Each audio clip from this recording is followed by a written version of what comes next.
Okay, cool. Your SACAA stands for what? South African Civil Aviation Authority, and they have restrictions or prohibitions on B-RLOS flight rules.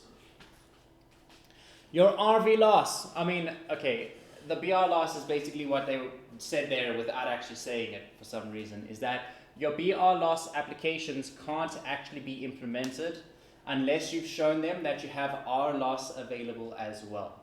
Most of the companies, the workaround that they do, if they're flying a BVLOS mission where they want to use B-RLOS, such as satellites, they will have to have a contingency or a backup of having the remote control, or sometimes they'll have a joystick plugged into their laptop or computer, which they can take manual control if they need to. And that then becomes, it's still B-RLOS, but at least it's a manual form of B-RLOS, okay?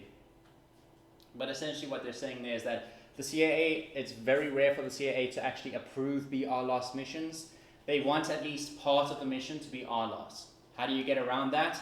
Take off, you use a remote control. Landing, you use a remote control. Rest of the flight, you press enter, you let it fly autonomously. Okay, that then becomes B-RLOS. That's RLOS to B-RLOS, and then B-RLOS back to RLOS when you take control again with your remote control. Okay, cool.